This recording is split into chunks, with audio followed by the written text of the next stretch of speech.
Imagine dedicating a decade of your life to a job that requires constant travel while maintaining a marriage that, despite the distance, you believe to be strong and true. However, an accidental discovery of messages on your wife's cell phone ignites a spark of doubt. To protect your home, you install cameras hoping you'll never need to use them. But after your next trip, you review the recordings and face the unthinkable. Your wife, the person you trusted the most, involved in repeated betrayals right on your living room sofa. With each scene, a piece of your heart breaks. Mark always had a life divided between love and air miles. Working as a travel consultant, he spent weeks away from home, but always found comfort in returning to his home, where his wife, Emily, awaited him. Married for 8 years, they seemed to have the perfect life. But everything began to change when Mark, due to Emily's carelessness, found strange messages on her phone. Troubled and consumed by distrust, he decided to install hidden cameras around the house before his next trip. As he packed his bags for another trip, Mark confronted Emily. "Darling, who is John? And why is he sending you messages so late at night?" he asked, trying to keep his voice calm, but the anxiety was palpable. Emily, caught off guard, hesitated before responding. "Oh, John is just a new co-worker. We were discussing an urgent project. It's nothing serious," she explained quickly, avoiding Mark's gaze.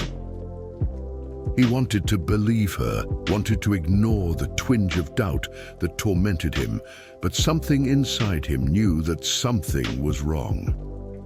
It was this feeling that led him to make the drastic decision to install the cameras. "I'm just trying to protect our home," he justified to himself as he placed the last hidden camera, a small, silent sentinel ready to reveal the truth he feared to discover. Mark's trip was longer and more tense than usual. With his mind tormented by the messages he had read and the now active cameras in his home, he could barely concentrate on the meetings. The physical distance from Emily only amplified the emotional distance he felt growing between them. He counted the days, not out of longing, but out of the urgency to discover the truth. During a lonely dinner in a crowded restaurant in Mumbai, he reflected on his situation. "I'm thousands of miles from home, and yet all I can think about is what might be happening there," he murmured to himself, stirring the food on his plate without really eating. Uncertainty consumed him. He felt a growing knot in his stomach with each notification that came to his phone, fearing it might be something he didn't want to see. One of his sleepless nights, he called Emily, trying to probe her voice for signs of guilt or nervousness. "How's everything there, Em?" he asked casually. "Everything's normal, darling. The house seems empty without you," she replied, her voice a little too cheerful. "I can't wait for you to come back." Mark sighed, wanting to believe her, wishing he could erase the doubts that were poisoning his heart. But the conversation, instead of calming him, only served to aggravate his anxiety. Hanging up the phone, he felt more isolated than ever. A stranger in the middle of a foreign city, fighting an internal battle that no one else could see or understand. Upon returning home after 2 weeks, Mark barely touched his bags and rushed to the office where he had installed the camera monitor. What he saw in the recordings made his heart stop. Emily, the woman he had loved and trusted all these years, was with other men in his own living room, one after the other, in a series of encounters that shattered any image he had of her.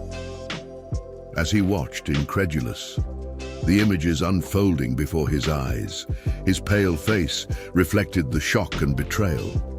Her laughter, which he knew so well, was now directed at strangers, each touch and exchanged look like direct blows to his soul. "How could she?" he whispered, his hands trembling as he tried to remain steady. Each frame of the recordings was a torment, but he couldn't stop watching, compelled by a masochistic need to know the full extent of the betrayal. I trusted her. I loved her. How was it all a lie?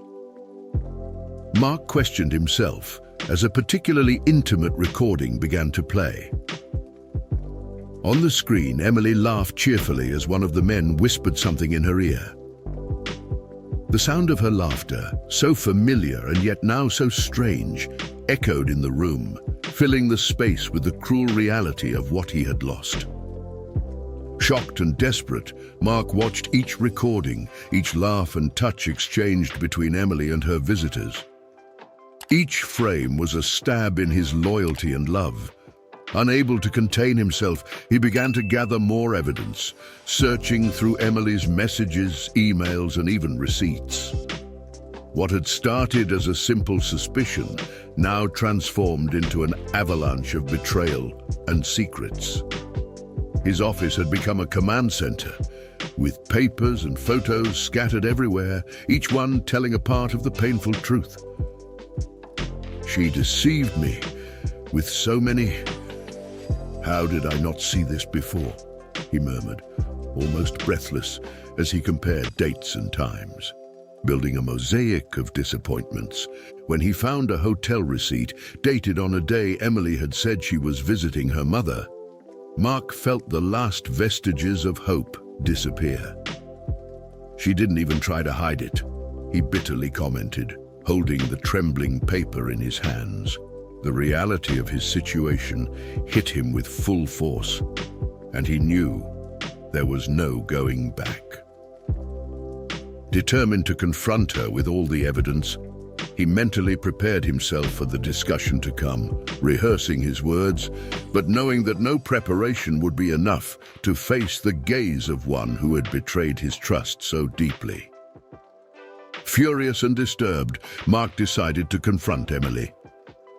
He waited, seated on the same sofa, tainted by his wife's acts, as she entered the house, smiling and carefree.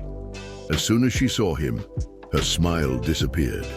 Mark, his voice trembling with anger and sadness, began to reveal everything he knew, every detail and every betrayal captured by the cameras. How could you do this to me, Emily? To us? His voice echoed in the silent room, laden with pain and disbelief. Emily tried to explain, but the words seemed empty in the face of the irrefutable images. I don't know what to say, Mark. I never wanted to hurt you, Emily stammered, the tears beginning to form in her eyes. It all started as something small. I was lonely. You were always traveling and... Her voice faltered as she tried to find some justification for her actions. Mark interrupted, abruptly standing up, the anger palpable in every gesture. Lonely. I was working, fighting for our future, and you were here, dishonoring our home. He pointed to the sofa, now a symbol of their marital misery.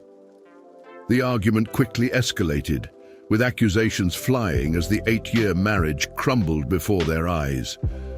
The confrontation between Mark and Emily was harsh and painful.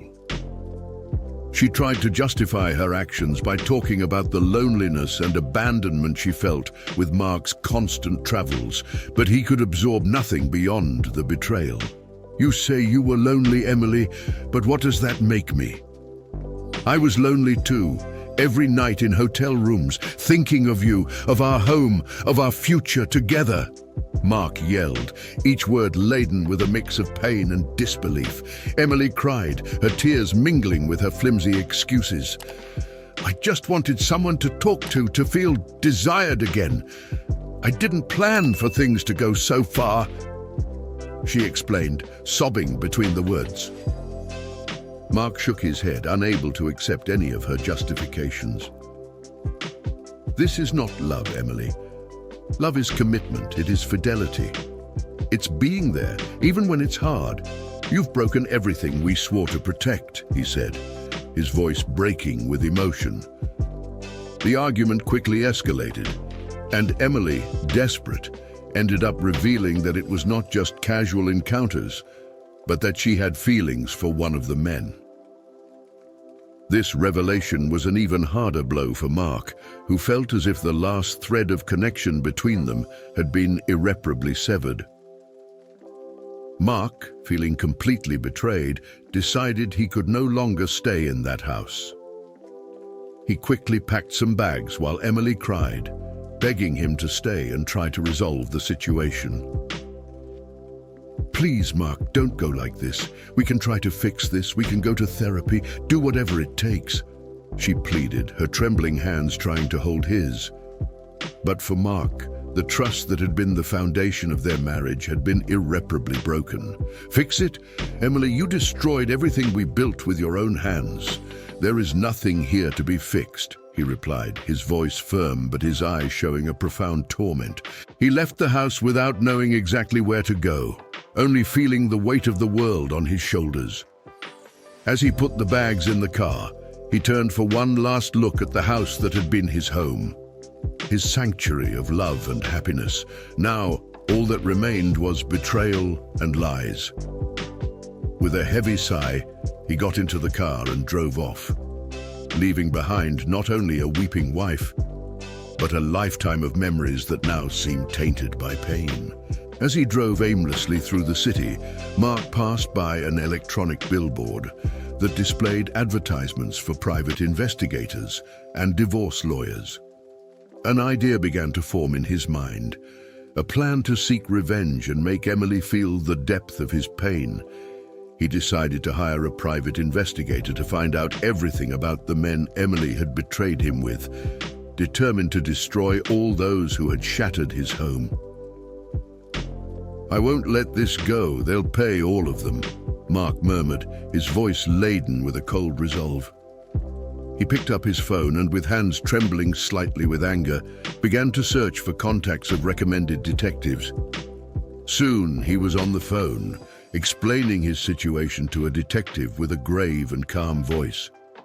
"I need proof, everything you can find about these men. I want to know who they are, what they do, everything. Spare no details," Mark instructed, as he stopped in a parking lot to continue the conversation with more privacy. The detective, accustomed to infidelity cases, responded with professionalism, promising discretion and efficiency. Mark hung up the phone, feeling a strange mixture of relief and an intensification of his anger. He knew he was crossing a line, but the sense of betrayal consumed him so much that any hesitation vanished under the weight of his desire for retribution. In the following days, while temporarily staying in a hotel, Mark dedicated himself to monitoring the detective's progress. The information that arrived was increasingly disturbing. One of the men was well known in the city, an influential businessman. With this information, Mark planned not only a personal confrontation, but a public exposure that would ruin the man's reputation. He spent hours on the laptop, analyzing documents and photos provided by the detective, assembling a solid case. "This will shock everyone," he thought with a cold determination. Mark organized each piece of the puzzle meticulously, ensuring that there would be no escape for the businessman once the truth came to light. As he prepared the material, Mark felt a mixture of excitement and nausea. The idea of publicly exposing everything was both cathartic and terrifying. He knew he was about to initiate a battle that could have unpredictable consequences, but the need for justice propelled him forward. "No one can do this and just get away with it," he murmured to himself as he sent emails to media contacts, planning the press conference that would be the stage for his big reveal. Mark not only wanted justice, he wanted the businessman to feel the weight of the scandal, just as he had felt the weight of the betrayal. With the help of the detective, Mark obtained concrete evidence of the businessman's illegal activities, including fraud and other romantic betrayals. He organized a press conference under the pretext of a business launch, and in front of cameras and journalists exposed the entire dossier. The scandal was instant. and the businessman's life began to publicly unravel, while Emily watched it all on television, horrified by the extent of Mark's revenge. At the press conference, Mark spoke with a calculated calm, each word meticulously chosen to maximize the impact. Here are the irrefutable evidence of fraudulent transactions, as well as evidence of personal conduct that is, at the very least, reprehensible, he declared, distributing copies of emails and photos to the eager reporters. The reaction of those present was one of shock and fascination. Flashes fired as Mark continued, revealing sordid details of the businessman's double life. He did not look at the cameras, focused on his mission to unmask the truth. Deep down, he felt a void, a deep sadness for the path his life had taken. But at that moment, the thirst for justice kept him firm. I hope this serves as a lesson to all those who believe they are above morals and the law, he concluded, his voice echoing in the crowded room. The repercussions of the scandal were vast and immediate. The media came down hard on the now discredited businessman, and the shockwaves also hit Emily, who was placed under a cruel spotlight of public judgment. The community in which they lived quickly learned of the sordid details, and Emily found herself isolated, with friends distancing themselves and neighbors whispering behind closed curtains. The mornings that were once filled with warm greetings and friendly smiles now became walks with her head down, the gaze of all judging each of her steps. How could they? She murmured to herself, hugging her arms in a vain attempt to protect herself from the unspoken but clearly felt words. During her trips to the grocery store or the pharmacy, Emily felt the weight of the stairs on her. Conversations would cease when she passed, and the murmur of voices would resume as she moved away. On one of these occasions, a neighbor she had thought was a friend approached her, not with words of support, but with a cold rebuke. "You should have thought better before doing what you did, Emily. You not only destroyed your own home, but tainted the image of our community." The words hit Emily like a slap, and she ran back home, her vision blurred by tears, loneliness and remorse consuming her heart. Meanwhile, Mark felt a mixture of satisfaction and emptiness. The revenge had a sweet taste initially, but as the days passed, loneliness and resentment began to take over him. There was no peace in the silence of his hotel room, only the memories of a home he once thought was safe and full of love. Sleepless nights became a routine as he relived every detail of what he had discovered and the actions he had taken. Was it worth it? He often asked himself, staring at the dark ceiling, the shadows dancing to the rhythm of his troubled thoughts. On a particularly lonely night, Mark decided to walk the streets of the city, seeking some relief for his tormented mind. The city lights blinked indifferently to his despair, and the laughter and conversations of the people around him seemed to belong to another world. On a park bench, he sat down, observing couples and families sharing moments together, something that now seemed like a distant memory. What did I really gain? He questioned himself, the weight of guilt beginning to mix with his anger. The realization that his actions, although justified in his mind, had isolated him as much as Emily, was becoming painfully clear. Determined not to let the situation spiral further out of control, Mark began attending therapy. The sessions were intense and emotional. He explored not only Emily's betrayal, but also his own participation in a marriage that he may have neglected. Therapy helped him understand that anger and revenge would not heal his broken heart, but only perpetuate his suffering. Sitting in front of the therapist, Mark opened up about his deepest feelings, his flaws and fears. "I feel like I've lost a part of myself," he confessed in one session, his words laden with pain and self-reflection. "Do you think part of this anger comes from the fear of looking inside and seeing what you could have done differently?" the therapist gently asked.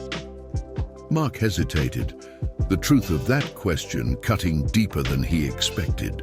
"Maybe," he admitted, "I was always away, always working.